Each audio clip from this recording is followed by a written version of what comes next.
अगर आप किसी से नेगोशिएशन में जीतना चाहते हैं, वो भी बिना अननेसेसरी डिबेट किए, तो ये नायाब ट्रिक यूज कीजिए। उनसे एक छोटा सा फेवर मांग लीजिए। हाँ, सुनने में अजीब लग रहा होगा, लेकिन ये साइंटिफिकली प्रूवन टेक्निक है जो top CEO, sales professionals, Japanese samurais secretly use करते हैं। ये टेक्निक कम्युनिकेशन और साइकोलॉजी के एक पावरफुल कॉन्सेप्ट पर बेस्ड है, कॉग्निटिव डिसोनेंस। जब हम किसी के लिए कुछ करते हैं तो अपने मन में उसको जस्टिफाई करते हैं कि यार मैं इसकी हेल्प कर रहा हूं तो ये बुरा आदमी तो नहीं है। Why does this work? We like the people we help. Our brain hates inconsistency, so we start justifying our help by liking the person more.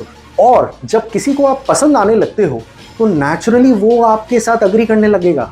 ये सिर्फ थियोरी नहीं है, मैं आपको रियल वर्ल्ड एग्जांपल्स दूंगा जिसे आप आज ही अप्लाई कर सकते हो। आपको क्या लगता है सैलरी रेज मांगने का बेस्ट तरीका क्या है? डायरेक्टली नंबर्स प्रेजेंट करना? गलत। Instead, before negotiation starts, make them psychologically invest in you more. For example, अगर आप सैलरी रेज डिस्कस करना चाहते हो तो पहले उनसे छोटी सी फेवर लो, जैसे सर आपको मेरे लास्ट प्रोजेक्ट का काम कैसा लगा, उस पर कोई फीडबैक है? जब बॉस आपके काम को एक्नॉलेज करेगा या फीडबैक देगा तो वो इंटरनली खुद को जस्टिफाई कर रहा है कि आपकी परफॉर्मेंस पहले से बेटर है। During the raise discussion subtly refer the previous positive feedback. Sir आपने कहा था मेरी परफॉर्मेंस अच्छी रही है लास्ट प्रोजेक्ट में और मैंने उस लेवल का कंसिस्टेंटली परफॉर्म भी किया है, इसलिए मुझे लगता है I deserve a competitive salary raise. Business negotiation. मान लो आप एक रियल एस्टेट एजेंट है और आपको एक 2 BHK फ्लैट बेचना है। कस्टमर इंटरेस्टेड है मगर कंफ्यूज्ड है कि उससे इसमें इन्वेस्ट करना चाहिए या नहीं। What not to do? Directly convince करने की कोशिश मत करो। सर ये बेस्ट प्रॉपर्टी है, आपको ले ही लेना चाहिए, ज्यादा सोचो मत। नहीं, ये एक सेल्स पिच लगेगा और क्लाइंट डिफेंसिव हो जाएगा। Instead use the Ben Franklin effect. आपको कस्टमर से कहना है सर आपको क्या लगता है एक ड्रीम होम में सबसे इंपॉर्टेंट फैक्टर क्या है? प्राइस, लोकेशन या resale value? Why this works? ये कस्टमर को एंगेज करता है और डिसीजन मेकिंग प्रोसेस में इन्वॉल्व करता है। जब कस्टमर अपनी प्रायोरिटी खुद वर्बली बोलता है तब वो उसको ज्यादा सीरियसली कंसिडर करना शुरू कर देता है। जब वो एक पॉजिटिव फीचर आइडेंटिफाई कर लेता है तो वो नेचुरली खुद ही दूसरे बेनिफिट्स भी देखने लगेगा। अगर कस्टमर बोलता है कि उसके लिए रीसेल वैल्यू इंपॉर्टेंट है तो आप उसके पॉइंट को रीइंफोर्स कर सकते हो।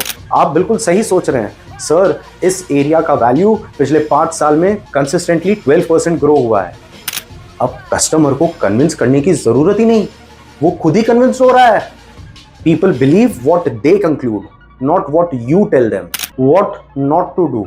अब एक छोटी वार्निंग, अगर आप इस टेक्निक को गलत तरीके से यूज करेंगे तो इसका उल्टा इफेक्ट होगा। Mistake number 1, asking for a forced और अननेचुरल फेवर। अगर फेवर नेचुरल नहीं लगता तो सामने वाला इंस्टेंटली डिफेंसिव हो जाएगा।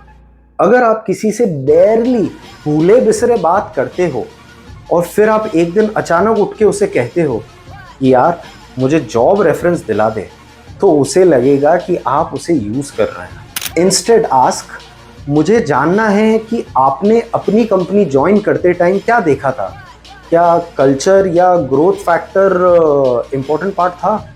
Why this works? जब सामने वाला अपना ओपिनियन या एक्सपीरियंस आपसे शेयर कर रहा है तो वो नेचुरली इन्वेस्टेड फील करने लगता है। अगर वो जेन्युइनली इंप्रेस्ड है अपनी कंपनी से तो वो खुद ही सोचेगा आपको रेफर करने का। मिस्टेक नंबर 2, एक्सपेक्टिंग इंस्टेंट तुरंत रिजल्ट्स। ये टेक्निक ट्रस्ट बिल्ड करने के लिए है, मैनिपुलेशन के लिए नहीं।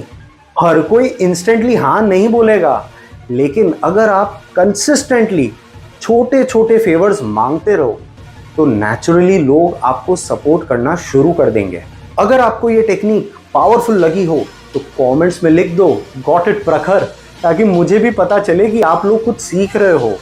और पावर टॉक्स विद प्रखर को अब भी फॉलो कर लो, नहीं तो ढूंढते रह जाओगे।